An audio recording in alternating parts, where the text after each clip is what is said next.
Hello and welcome. I'm Abhishek. I have with me my colleague Kavita, and we'll recap what happened in the mega auction for the WPL 2026 season. A cumulative total of 40.8 crores was spent by the five teams. There were 73 slots available to be filled, and the teams picked up 67 players. All teams did not complete their quota of 18 players, but more or less, I think most teams will be happy with what they managed. Obviously, UP Warriors had retained just the one player in Shweta Sehrawat, and they had the maximum purse of 14.50 crores. And they were the most lavish spenders in the one day event. And obviously, the most expensive player, Deepthi Sharma, was picked by UP Warriors. 3.2 crores. Kavita, what did you make of that?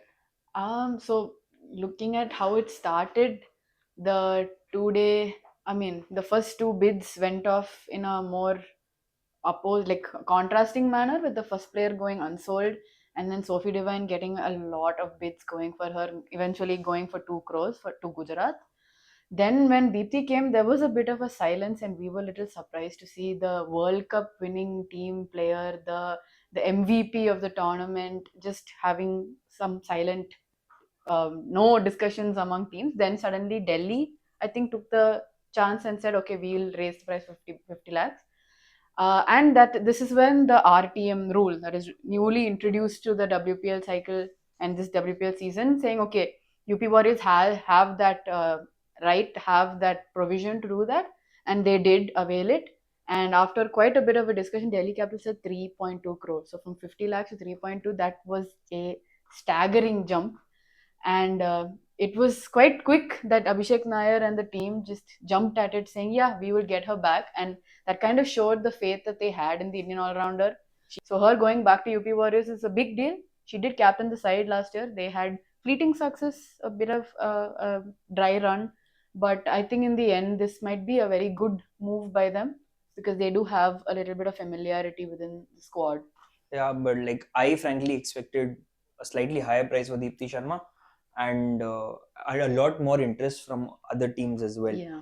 But talking about interest, UP Warriors had also released Elisa Healy, who went unsold in this auction quite surprisingly. I'm still quite frankly baffled by that decision. With the money that UP Warriors had left.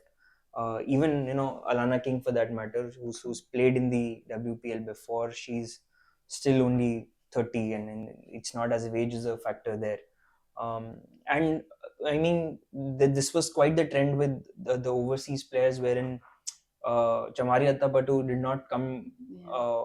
for the auction at all. I mean, she was the Yeah. name did not come up entirely. Then you had Heather Knight going unsold.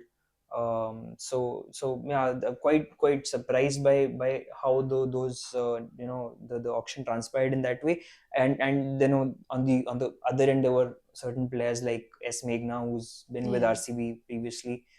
She came up to the auction three times and yet found no suitors to go along with it. So quite baffling, and that was not the only surprise in the evening.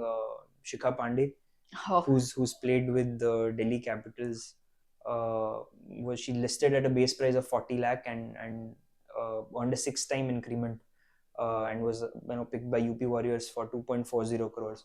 And obviously, as I said, they went with the higher purse, so you can see the Yeah. trend of all the big names, all the big money signings going with UP Warriors, with the one exception of, I'd say, Amelia Kerr, for Yeah. 3 crores. She's the second most expensive overseas player in the WPL history. Now, do you think that much money was just justified for Amelia Kerr? I would say, looking at the rest of the buys that they had, I think Amelia Kerr, I think they were also happy with the fact that they got quite a few of their known players back. Like Shabnam Ismail, getting her for within a crore was not expected, considering the amount of good playing and good bowling she's done for Mumbai before. They have two trophies out of 3 seasons, so you would trust Mumbai want to stick to its strong core.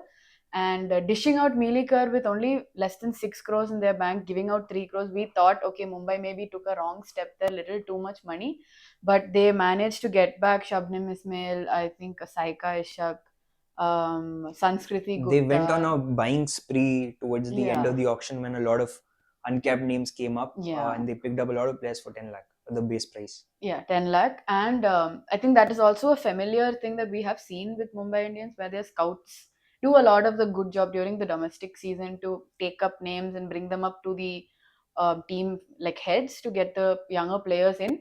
And that's where you can see G Kamalini, uncapped player but retained by the Mumbai Indians outfit, showing that trust in the young talent. And she will most likely be the opener batter, and she will get a lot of experience. And so many of those players in the coming newly into the setup will also benefit from that. And I think Mumbai, in that way, they were very strategic. They were quiet, as was RCB towards the initial stages.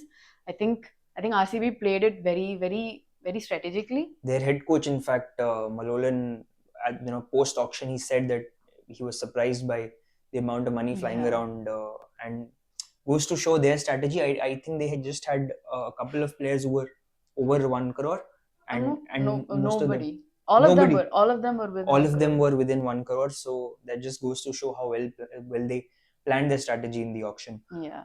But moving on from here, obviously, in the past we felt that teams were slightly lopsided in terms of the player distribution.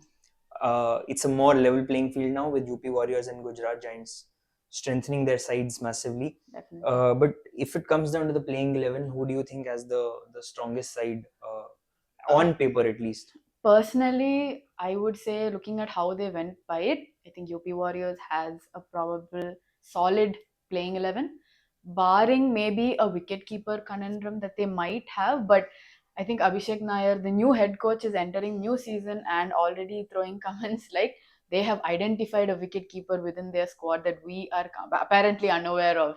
So that could be a surprise that they spring in the new season. But by far, I think it's UP that has the more very balanced squad pick. And I think Gujarat will also be happy with the new players that they've brought in. I think last year they proved that they can go beyond the fifth place finish that they were struggling to get out of. Last year they did manage to get into the knockouts, which is Gardner's biggest achievement. And very evidently they have shown that faith again with her. Going to the auction only with Dethmoni and Gardner, they've managed to build up a nice score with Divine added into that to more trust. They brought back their young talents, Kashvi Gautam. They kept their faith in Bharti Fulmali, and quite a few players who have impressed in the last few months, last few years. They have managed to keep a more solidified sort of setup entering this new season. But that said, I think Mumbai will look quite similar to what they were the last year, and they've been very open about that. They trusted their core squad for all of it. Also, another interesting thing we did notice in the auction was there were quite a few Indian World Cup winning players, and almost all of them found a new team. Except too much, I think. Yes, which was a little bit of a disappointment.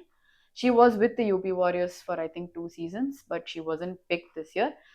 But I think majority of the World Cup winners you will see in the RCB outfit, because they will now have Smriti Mandana, Richa Ghosh, Arundhati Reddy, Radha Yadav.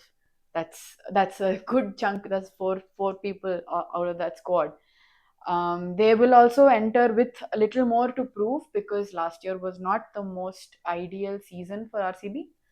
And it will be a fresh new season and a fresh new take for all the five teams to start their campaigns again. And that will be in the fourth season of the WPL. Which will begin on January 9, as was announced just before the mega auction commenced.